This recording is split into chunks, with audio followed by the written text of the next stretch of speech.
Hello, ladies and gentlemen, boys and girls, children of all ages. It is me, Duke CT, here on another review of DC Titans. And let me tell you, this show keeps getting better and better.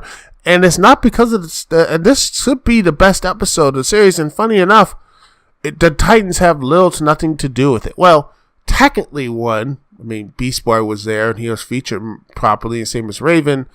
But we'll get to that in a minute. But first things first, we gotta say things about the Doom Patrol.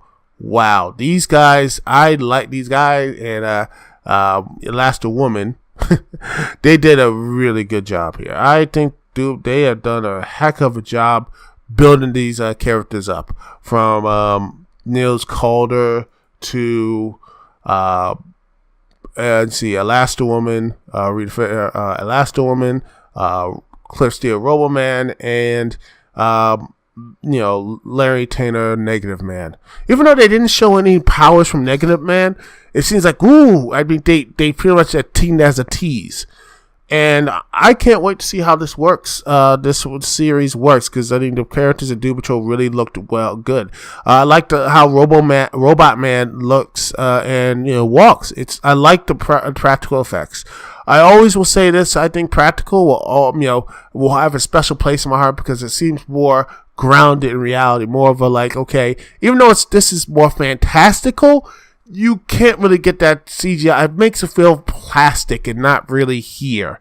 And much as I do like Beast Boy, and Beast Boy does a really good job, playing himself, being this person who cares, and was a bit goofy and such. I think honestly, Ryan Potter does a really good job portraying that part of Beast Boy, including his trying to help and doing that type of stuff. But yeah, his CGI is a bit questionable. But Robot Man. But I say why? Because you're not gonna paint a real lion or tigers or anything else, green. You don't want to have any human rights experts going crazy and marching every 5 seconds. No, you have to do that. That's the price of doing business. And and you can't really do much of that with Starfire's powers and beams and everything else. We can't have practical effects with that. So, but Robot Man, I'm surprised they didn't do the CGI, have someone wear a suit and have him wear, just act like a robot, No, they actually built the suit and actually did this stuff. And I'm like, wow, this is really good. And I am just so happy about that. They could have gone another way with it, but you know what? I'm happy that they did the Doom Patrol on this. They did this right. They did this right, and I can't wait to see the rest of the series. I can't wait to see what Doom Patrol is going to be when this I believe when it's coming out. I think it's coming out this next February 2019. And I am pumped for that. I can't wait to see how that's going to be. I can't wait to see how Doom Patrol and how everything else has been. I think this is going to be a really good, a really good series that people. That people are like, wow, I can't wait to see how this works. But you know what? And I have to say, first I have to do a lot of props to the people who played the characters here, even though they only did it, it was a one take at this point. I mean, Bruno Bashir, Chief, I liked him. I thought I did a pretty good job as the doctor, the greatest doctor in the world that, saves lives, but, has a bit of you get a bit of you saved your life, but then you have this issue now you have to it. But hey, your life is there. So I think Bruno Bashir did a good job playing Niles Carter's Chief. I think that, let's see, Jake Michaels did a pretty good job with Robot Man. I think he was voiced by, I believe, Brendan Fraser at this point. I don't know. Maybe he did or didn't, but I can't wait to see that. That's going to be fun. But, Negative Man. The guy who played Negative Man was, let me just see. Dwayne Murphy. Yeah, he did a pretty good job as Negative Man, who, played up. But yeah, Matt Boomer was the one who played the voice. And well, Dwight Boomer will be playing the voice, but it will be Matthew Zuck will be playing the physical stuff of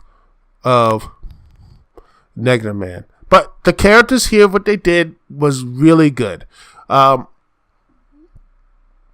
April Brawley does a pretty good job of Elastigirl, who looks, I think this could be, again, that type of body horror where she has these powers. So I don't know how they're going to keep that up. So I think, is she going to be like doing like the stuff from Mr. Fantastic, or is that too much of a strain for her?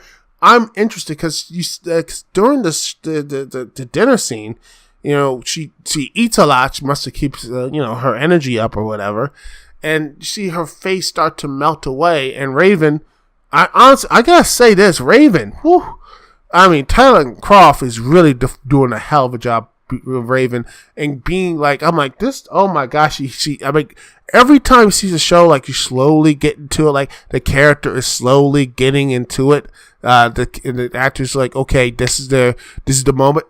I honestly think this was like, all right, this is what I wanted to see. Raven is acting more like, the Raven, not as something from, the cartoons, but actually from the comics. Someone who, is like very, like, an empath who's like, I'm not afraid of you. I'm not afraid, and I'll take your pain and stuff like that. And you see her, she's like hiding her face from him, but yeah, she's like, it's okay, I'm not afraid of you, and the stuff, and her face comes back to normal. And then later on, when the doctor, Niles Calder comes out, she like, okay, this woman is under freezing and everything, she needs to save her life. She comes down the stairs and holds her hand, saying, it's going to be all right. These people are trying to protect you and save you. And her empathy saying, yes, I will take your pain. That's just so, like, there it is. I'm like, wow, that is, I think that's pretty much what Raven is. A person to take a lot of pain for the people and help, alleviate people's pain. She heals people, and she's empathetic. I haven't seen astral projection yet, but she also has, telekinesis. So I think we see some of that, and we saw some other magical stuff later on. This whole the story with Raven is her being in this she's this deliverer of Trigon. It looked like she has a bit of that as the later on the show you had like Dick and Corey, who after Dick pretty much beat the crap of this country dude and everything, and just showing out his anger, Dick showing out his anger again. But yet he comes down and just says, hey, he apologizes and just gives her a hug, Raven a hug, after she knocks the chief out.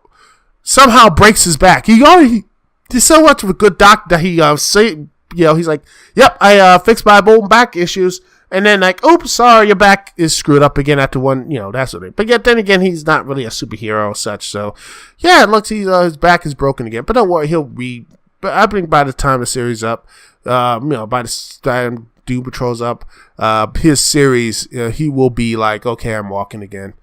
It does, some people say, isn't that pretty much more like a Professor X? Funny enough, the Doom Patrol is pretty much, it's very interesting. The Doom Patrol, created by writer Arnold Drake and Bob Haney and artist Bruno Premini, was created in 1963, and rumors abound that that this was a concept that was stole. They said Drake pretty much says that this Doom Patrol concept was stolen from DC and made the X-Men. In fact, let me see if I can. Oh yes, here it is. This is from Wikipedia. So this is one of his he made this argument there. He says, quote, first says, I've been more and more convinced that Stan Lee knowingly stole the X-Men from the Doom Patrol. over the years, I've learned that an awful lot of writers and artists working serpentinously between Marvel and DC. Therefore, when I first brought the idea into a DC's editors, Murray Bolthoff's office, it would have been easy for someone to walk over and hear that I was working on a story about a bunch of reluctant superheroes who are led by a man in a wheelchair. So over the years, I began to feel that Stan had more lead time than I realized. He may well have had 4 or 5 or even 6 months. But as years go on before his death in 2007, Mr. Drake took more of a modern position and such. He says, quote, could have derived a similar concept independence. He says, and I quote, since we were working in the same vineyards, and if you do enough of that stuff, sooner or later, you will kind of look like you're imitating each other. So maybe it's just this and that. Who knows? This pretty much, I don't know. It does seem to be a little more the reluctant heroes and such, but I don't know. There is some people said that this could have been something like that, but who knows? Maybe in this unit, but the Doom Patrol has had less success in the comics than X-Men. I mean, the X-Men in the comics and how transformative how single characters have been talked about. I mean, multiple the name of the X-Men of multiple characters have that's the X-Men is so prolific that they had you could look at their whole roster and you're like, holy, they basically they could easily make a single character out, make a comic books like series and everything else, from Wolverine to Wolverine.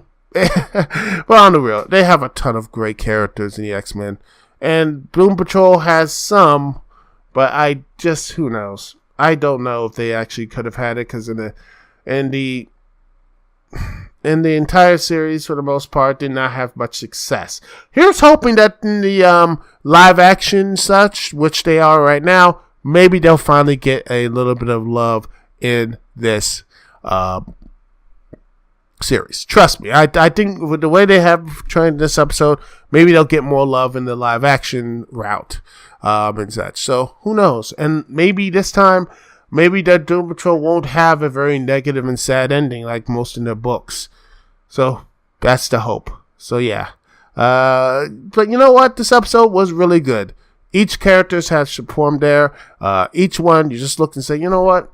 I liked how Doom Patrol, I liked how they acted, and pretty much one of the best parts of the show. So I give this a 8 out of 10. And it's not because of the Titans, it was Doom Patrol. And the only negatives about it is that I really want to see more of it. Dick Grayson just, being more of an ass, which is sad because I really wish Dick Grayson wasn't that much of an ass.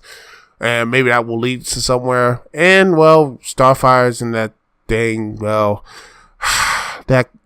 outfit. I know I said I was used to it, but man, here's hoping they change out of that soon. That's what I want. Soon, they can get rid of that outfit, the better. Anyway, that's my thoughts and of the Doom Patrol episode of DC Titans. And here's hoping the show Doom Patrol is actually going to be a very positive series, something really good when it premieres next year. Anyway, it's Duke CT here. Peace and love. I will see y'all when I see y'all later.